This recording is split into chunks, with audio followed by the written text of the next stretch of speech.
പ്രിയമുള്ളവരെ, കഴിഞ്ഞ ഭാഗത്തിൽ ഞാൻ എന്നെ തന്നെ പരിചയപ്പെടുത്താൻ ശ്രമിക്കുകയായിരുന്നു. അക്കൂട്ടത്തിൽ ഒരുപക്ഷെ ചിലർക്കെങ്കിലും ഒരു സംശയം തോന്നിയേക്കാമെന്ന് പിന്നീട് എനിക്ക് തോന്നി. വിദ്യാഭ്യാസ ഇതര പ്രവർത്തനങ്ങൾ എന്നതിൽ ഒട്ടേറെ സംഘടനകളുടെ ഭാരവാഹിയായിരുന്നു ഞാൻ എന്നതിനകത്ത് പറഞ്ഞിട്ടുണ്ട്. ആ സംഘടനകളെന്ന് പറയുമ്പോൾ ഇന്നത്തെ പോലുള്ള മഹാപ്രസ്ഥാനങ്ങളെന്നോ മഹാസംഘടനകളെന്നോ ഒന്നും ആരും ചിന്തിച്ചു പോകരുത്. കേവലം ചെറുപ്പത്തിൻ്റെ ചാബല്യത്തിൻ്റെ ഒരു ഭാഗം എന്ന് മാത്രം ചിന്തിക്കണമെന്ന് അഭ്യർത്ഥിക്കുകയാണ്. അപ്പോൾ അങ്ങനെ എന്തെങ്കിലുമൊക്കെ ജീവിതചരിത്രം പറയുമ്പോൾ സന്ദർഭവശാൽ കൂടിപ്പോയിട്ടുണ്ടെങ്കിൽ സൂചിപ്പിച്ചാൽ അത് തിരുത്തുന്നതിന് യാതൊരു ബുദ്ധിമുട്ടും ഇല്ല എന്നും അറിയിക്കട്ടെ.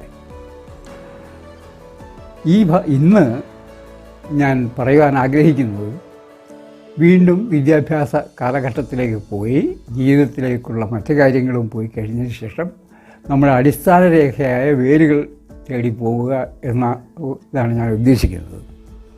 അപ്പോൾ അങ്ങനെ പറയുമ്പോൾ വിദ്യാഭ്യാസ കാലഘട്ടത്തിൽ SSLC വരെ കാര്യമായി എടുത്തു പറയത്തക്ക കാര്യങ്ങളൊന്നും എൻ്റെ മനസ്സിൽ തോന്നുന്നില്ല.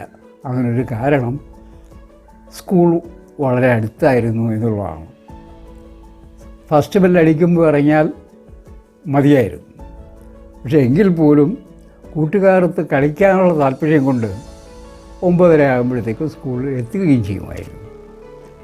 അങ്ങനെ അന്നത്തെ സമ്പ്രദായമനുസരിച്ച് 10ാം ക്ലാസ് കഴിഞ്ഞപ്പോൾ പിന്നീടാണ് വിദ്യാഭ്യാസത്തിൻ്റെ പ്രശ്നങ്ങൾ മനസ്സിലായി വരുന്നത്. ഇന്നത്തെ പോലെ 10ാം ക്ലാസ് കഴിഞ്ഞാൽ +1 +2 എന്നുള്ളതൊന്നും അന്നില്ല. പിന്നെ എല്ലാം കോളേജ് പഠനം മാത്രമേ ഉള്ളൂ. അപ്പോൾ കോളേജ് പഠനത്തിന് അതിൻ്റേതായ പരിമിതികളുമുണ്ട്.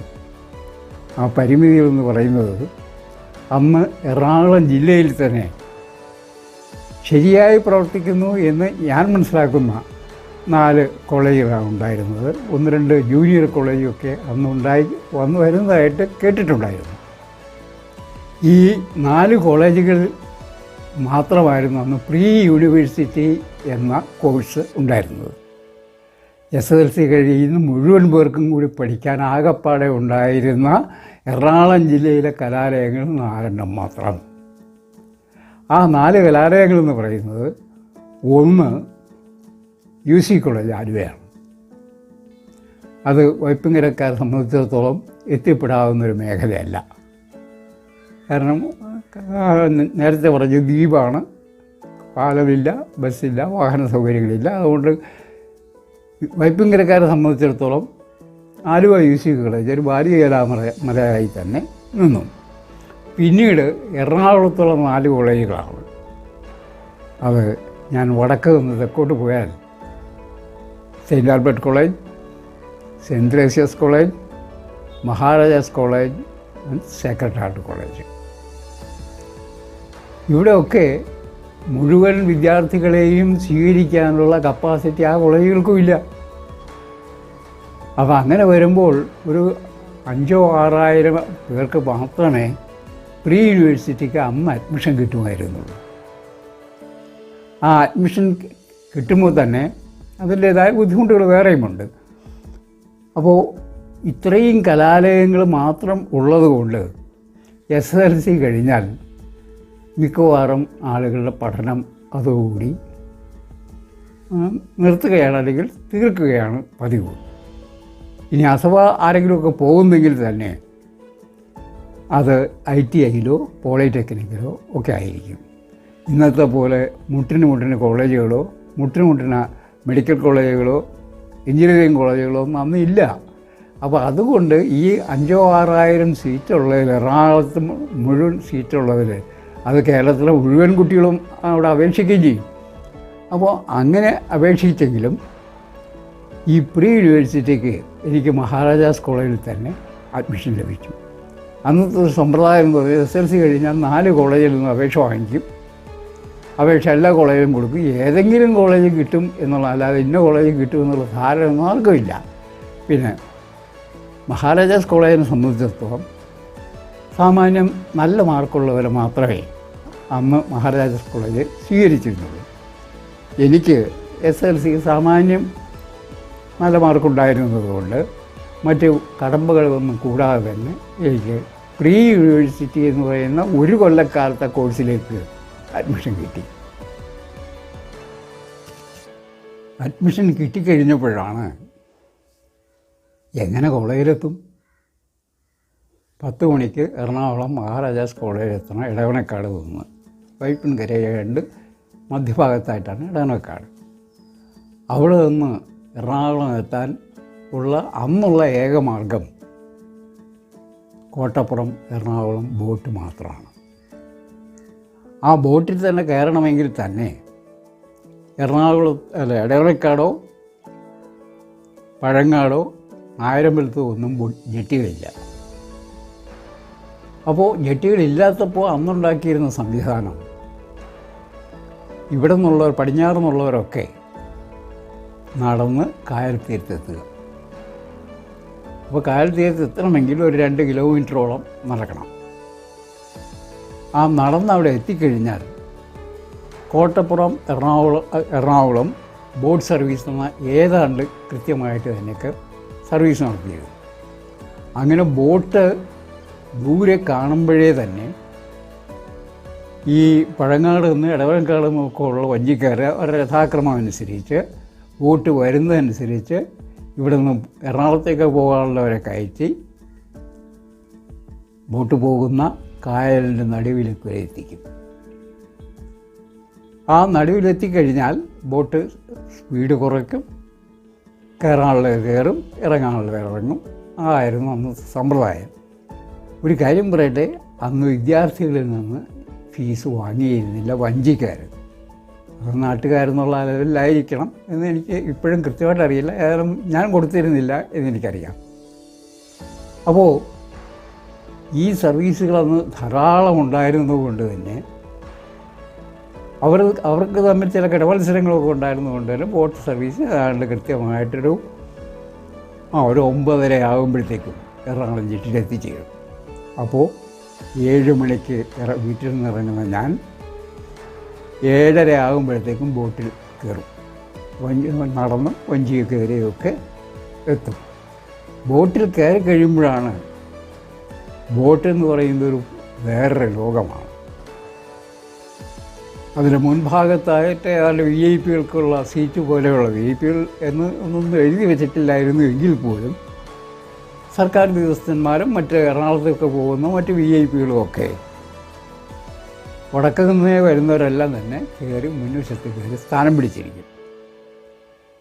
ഞങ്ങൾ പറഞ്ഞു ഇടവനക്കാട് വൈപ്പിൻകരയുടെ മധ്യഭാഗത്തായതുകൊണ്ട് ഞങ്ങളൊക്കെ കയറുമ്പോഴത്തേക്കും, ഞങ്ങളൊക്കെ എന്ന് പറയുമ്പോൾ 2-3 പേരേ ഉള്ളൂ കേട്ടോ, കയറുമ്പോഴത്തേക്കും ബോട്ടിലിരിക്കാൻ സീറ്റില്ല. അപ്പോൾ യാതൊരു മടിയും കൂടാതെ തറയിലിരിക്കുമായിരുന്നു, ബോട്ടിൻ്റെ തറയിൽ. അവിടെ ഇരിക്കുമ്പോൾ ധാരാളം പേര്, ഞങ്ങൾ മാത്രമല്ല ധാരാളം പേര് അവിടെ ഇരിക്കുന്നുണ്ട്.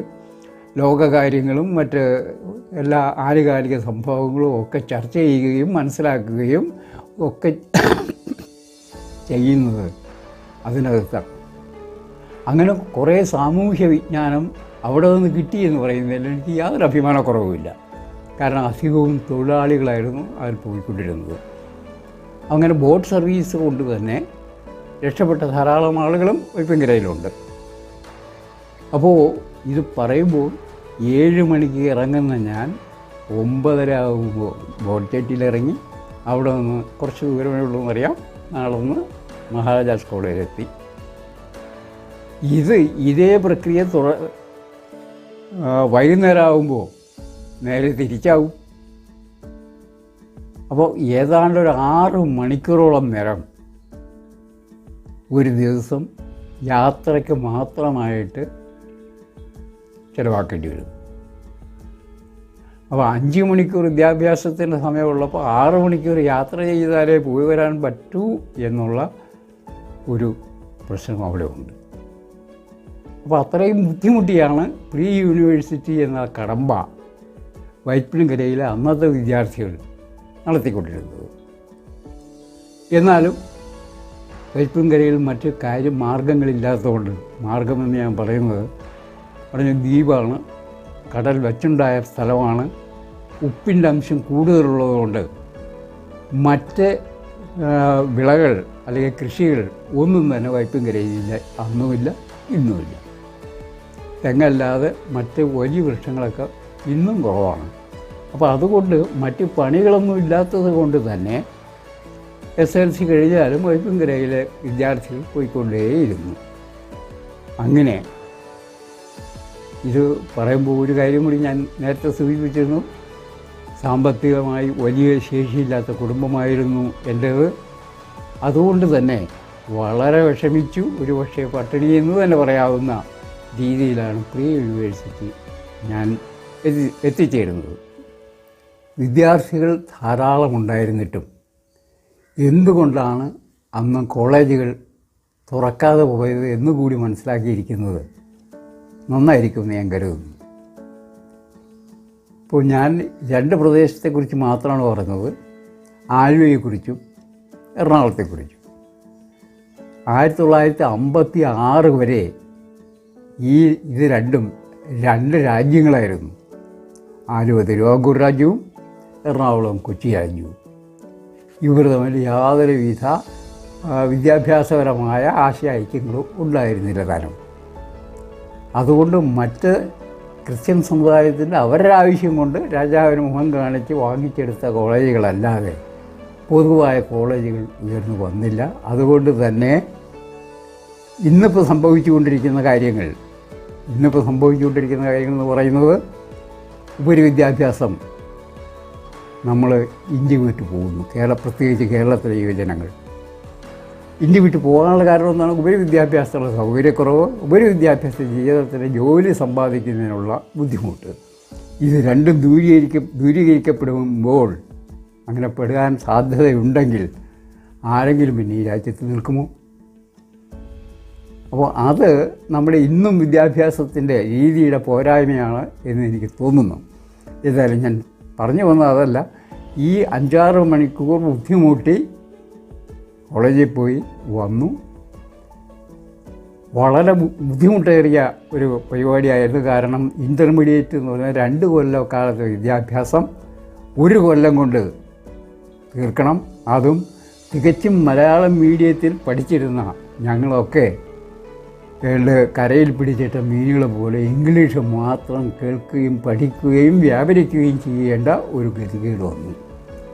അങ്ങനെ വന്നപ്പോൾ സ്വാഭാവികമായി ഞാൻ പ്രീ യൂണിവേഴ്സിറ്റിക്ക് തോറ്റു.